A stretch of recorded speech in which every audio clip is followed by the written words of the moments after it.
Today we are going to discuss the new topic integration of princely states of chapter first challenges of national building।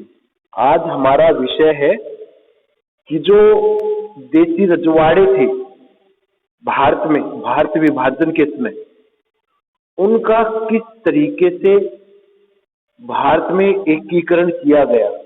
ठीक है, integration of princely states into Indian territory.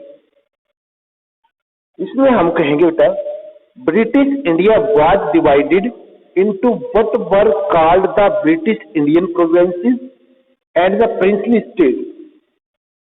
जो भारत जिस समय अंग्रेजों के गुलाम था उसमें कहता है कि भारत दो भागों में बटा हुआ था। एक ब्रिटिश इंडियन प्रोविंसेस थी which were directly under the control of the British government, and second was princely states. They were ruled by princes. Princes accepted British supremacy and enjoyed some form of control over the internal affairs. This was called paramountcy of the British crown. ये जो India का map दिखा रखा है इसमें जो red part है जहां पे रेड मार्क किए गए हैं वो क्या है, these were British provinces which were direct under control of the British government. दूसरी जो येलो मार्क है जहां पर जिन स्टेट्स में जिन रीजन में वो क्या है, ये यहां पर प्रिंसली स्टेट्स थी। ठीक है, ये वो देसी रजवाड़े थे आजादी के समय जिन्होंने अंग्रेजों की सर्वोच्चता तो मान ली थी लेकिन अब भी इनके पास अपने जो आंतरिक मामले थे उनको हैंडल करने की पावर थी। जो ब्रिटिश गवर्नमेंट थी उन्होंने इनको अपने आंतरिक मामलों में थोड़ी सी स्वायत्ता दे रखी थी। ठीक है, तो ये दो भागों में जब भारत गुलाम था बटा हुआ था, एक British Indian provinces and second princely states. ठीक है, the British Indian provinces were directly under the control of the British government.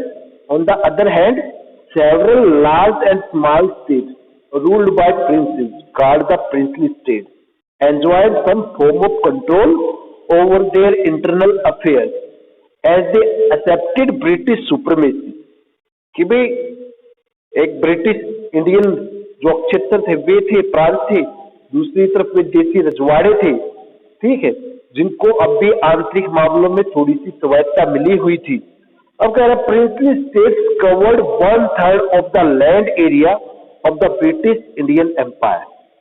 जो भारत में अंग्रेजों का ब्रिटिश का रूल था, वो जो साम्राज्य था उसका जो 1/3 पार्ट था, टेरिटरी थी, वो अभी भी क्या कह रहा है कि जो प्रिंसली स्टेट्स थी, जो लोकल रूलर्स थे, जो लोकल किंग्स थे, उनके अंडर कंट्रोल में आता था। ठीक है, सेकंड चीज, अब प्रॉब्लम क्या थी, just before independence British rule announced that with the end of their rule over India, paramountcy of the British crown over princely state would also lapse। कि भाई अब समस्या ये आई कि जिस समय अंग्रेजों ने भारतीय आजादी की घोषणा की, उस घोषणा पत्र में एक बात कही उन्होंने कि जैसे ही उनका जो साम्राज्य है, उनका जो शासन है भारत के ऊपर से खत्म होता है, वैसे ही उनका शासन इन प्रिंसली स्टेट से भी समाप्त हो जाएगा। जो प्रिंसली स्टेट ने ब्रिटिश साम्राज्य की सर्वोच्चता स्वीकार कर रखी थी वो खत्म हो जाएगी अब। ठीक है, paramountcy of British crown over princely state would lapse after the end of British rule in India. It was declared by the British rule और गवर्नमेंट। अब चुनौती क्या थी कि भाई this meant that all these states, as many as 565 in all, would become legally independent। कि उस समय जो भारत में ये देसी रजवाड़े थे उनकी संख्या 565 थी। अब समस्या ये थी कि जैसा ही अंग्रेजों ने कहा कि उनकी जो सुप्रीमेसी है इन देसी रजवाड़ों से खत्म हो जाएगी, समाप्त हो जाएगी, तो अब समस्या ये बनी कि ये ऑटोमेटिकली इंडिपेंडेंस बन जाएंगे, ये जो प्रिंसली स्टेट्स है ये इंडिपेंडेंट बन जाएंगे। दूसरी चीज कि भाई ब्रिटिश गवर्नमेंट ने एक राइट्स और दिया इन प्रिंसली स्टेट्स को। The British government took the view that all these states were free to join either India or Pakistan or remain independent if they wish so. क्योंकि ब्रिटिश गवर्नमेंट ने इनको 3 option दे दिए, ठीक है, 3 ऑप्शन दिए कि भाई if they want to join in India they can join, they can do this, and if they want to join in Pakistan they can do this, and if any princely states want to remain independent they can do this। तो 3 option दे दिए कि अगर भारत में कोई देसी रजवाड़ा मिलना चाहता है मिल सकता है, अगर पाकिस्तान में कोई देसी रजवाड़ा मिलना चाहता है वो भी मिल सकता है, अगर कोई भाई प्रिंसली स्टेट ये चाहे कि भाई मैं स्वतंत्र अस्तित्व को बनाए रखूं तो वो ऐसा भी कर सकते हैं। अब इनके पास 3 ऑप्शन दे दिए। दूसरी चीज कि भाई जो ये डिसीजन था कि वो इन तीनों में से कोई भी ऑप्शन सिलेक्ट कर सकते हैं, ये किसके पास था? रूलर्स के पास, किंग्स के पास, ना कि वहां की जनता के पास। This decision was left not to the people but to the princely rulers of these states.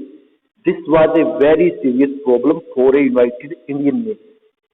कि भाई अंग्रेजों ने अधिकार दिया ये तीनों ऑप्शन में से एक चुनने का वहां के शासकों को, वहां के राजाओं को, ना कि वहां की जनता को। तो भारत की आजादी के बाद ये सबसे बड़ी जो समस्या थी ये भारत के सामने आन खड़ी हुई, जिसका सॉल्यूशन अभी बाकी था। The problem started very soon. ये जो समस्या थी कि वो अपने स्वतंत्र अस्तित्व को बनाए रखे या पाकिस्तान के साथ मिले, ये कहता बहुत जल्दी स्टार्ट हुई। अब जो त्रावणकोर का शासक था, the ruler of Travancore, declared himself as a independent nation or state। Travancore Bharat में ऐसा पहला वो देसी रजवाड़ा था जिसने भारत से अलग अपने स्वतंत्र अस्तित्व की घोषणा की, ठीक है। The Nizam of Hyderabad announced that the state had decided on independence। The ruler of Bhopal also announced their independent state। Travancore के शासक ने सर्वप्रथम भारतीय संघ से अलग होकर अपने स्वतंत्र अस्तित्व की, अपने स्वतंत्र राज्य पहचान की घोषणा की। उसके बाद कहता है उसके पीछे पीछे जो हैदराबाद का निजाम था और जो भोपाल का नवाब था उन्होंने भी अपनी जो प्रिंसली स्टेट थी उसके लिए इंडिपेंडेंसी की घोषणा कर दी, ठीक है। अब ये आजादी के सामने ही बड़ी एक समस्या आ गई कि भाई इस समस्या का सॉल्यूशन कैसे किया जाए, ठीक है। This response of the ruler of the princely state meant that after independence there was a very real possibility that India would get further divided into a member of small countries। क्योंकि जो ये नवाबों की तरफ, निजामों की तरफ से या जो देसी रजवाड़ों के शासक थे उनकी तरफ से जो रुख देखा गया भारत के लिए, उससे कहते कि ये लगभग तय हो चुका था कि भारत आजादी के बाद 2 रजवाड़ों, 2 राज्यों में नहीं बल्कि छोटे छोटे बहुत सारे इंडिपेंडेंट नेशन में पटकर रह गया। एक पॉसिबिलिटी डिवीजन जो इंडिया का था वो भारतीय लीडर्स को दिखाई दे रहा था, वो भारतीय नेताओं को, सरकार को सीधा सीधा दिखाई दे रहा था। द अब जो रुख था, जो इंटरिम गवर्नमेंट थी अपनी, उसका रुख क्या आया कि जो गवर्नमेंट ऑफ इंडिया थी, अब जो ये डिविजन हो रहा था भारत का, जो देसी रजवाड़े अपनी स्वतंत्रता की घोषणा करते जा रहे थे, अब अंतरिम जो गवर्नमेंट थी उसका रुख क्या था? द अंतरिम government prevented the possible division of India into small principalities after 1947। जो भारत का एक लगभग तय हो चुका विभाजन था छोटे छोटे देशों में, राज्यों में, उसको लेकर जो अंतरिम सरकार थी वो अपना रुख तय करती है, थोड़ा सा कड़ाई, थोड़ी सी सख्ताई, या थोड़ा सा जो डिप्लोमेटिक रवैया था उनका, उसको इख्तियार करती है। दूसरी चीज कि भाई उनका रुख क्या था? The interim government was guided by 3 considerations. These 3 considerations were: first, the people of most of the princely states clearly wanted to become part of the Indian Union.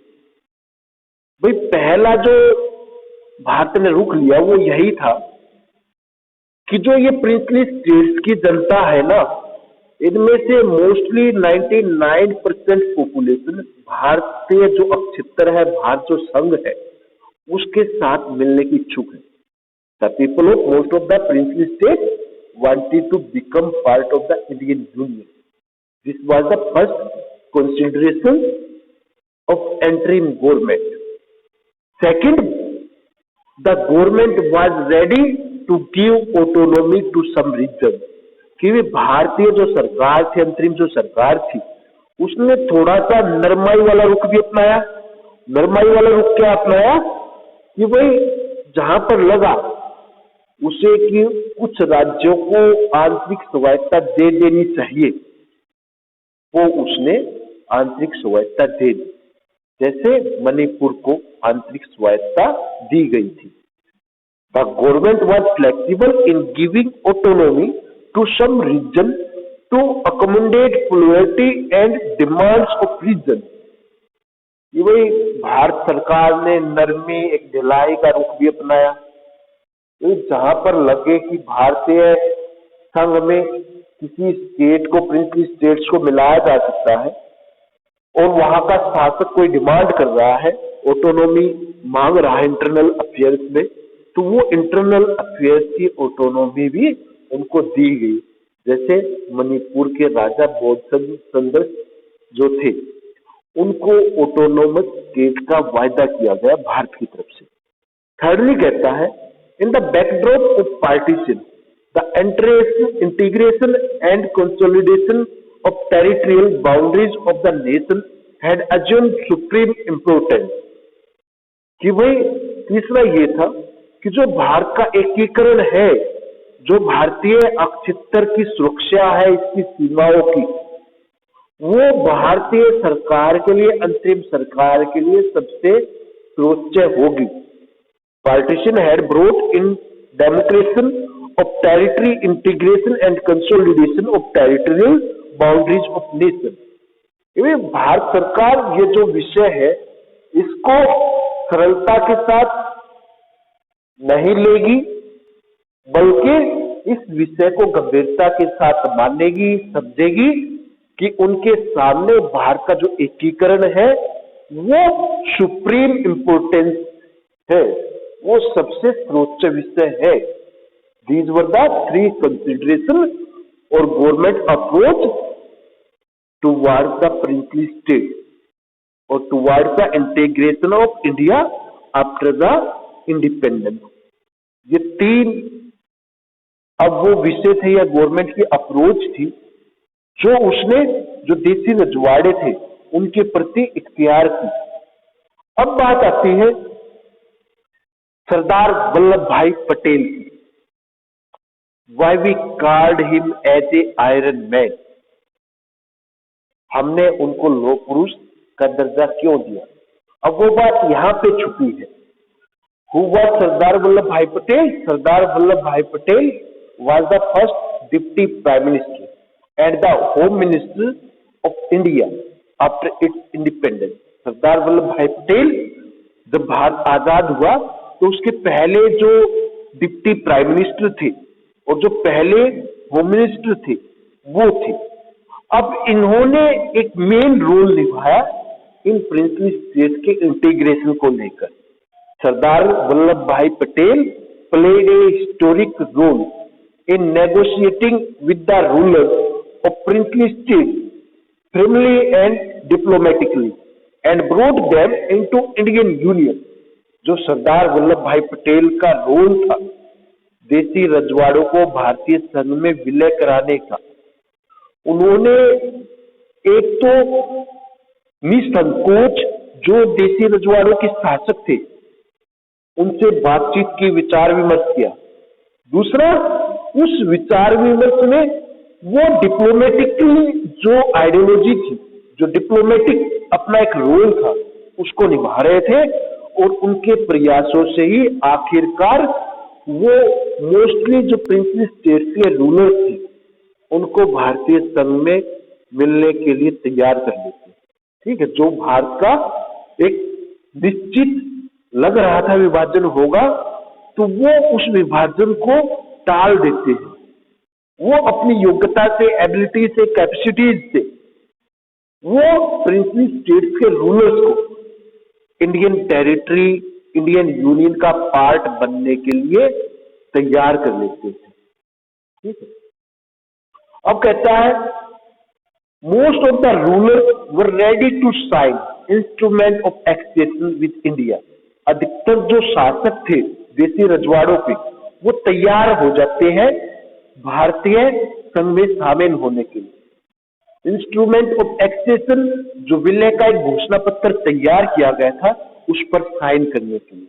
Before 15 August 1947 peaceful negotiations had brought almost all states into the Indian Union.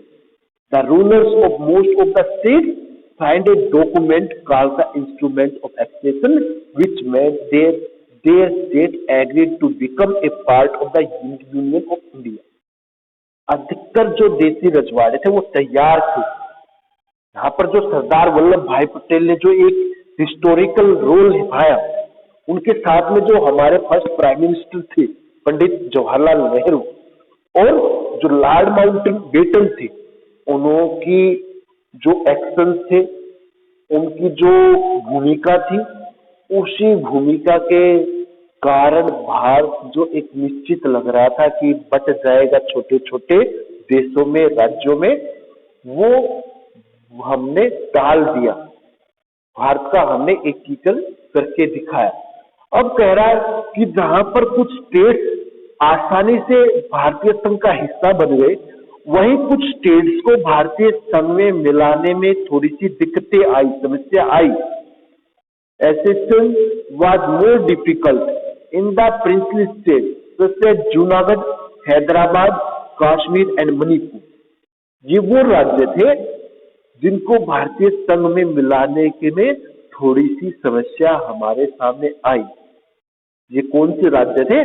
कि बाकी जो princely state थी उनको हम negotiation करके कुछ internal affairs में autonomy देकर भारतीय संघ में मिला तो लिया, लेकिन कुछ अभी भी बाकी थे। जहां पे सबसे ज्यादा डिफिकल्ट हुआ उन राज्यों के शासकों को मनाने में कि वो भारतीय संघ में शामिल हो जाए, इंस्ट्रूमेंट ऑफ एक्सेशन पर साइन कर दे।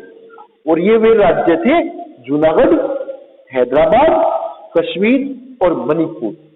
इन राज्यों में सबसे मुश्किल हुआ हमारी अंतरिम सरकार को, हमारे राष्ट्रीय नेताओं को, उनके शासकों से, उनके नवाबों से, निजामों से बातचीत करके उन्हें तैयार करने में कि वो घोषणा कर दे कि वे अपने राज्य को भारतीय संघ में शामिल कर लेते हैं।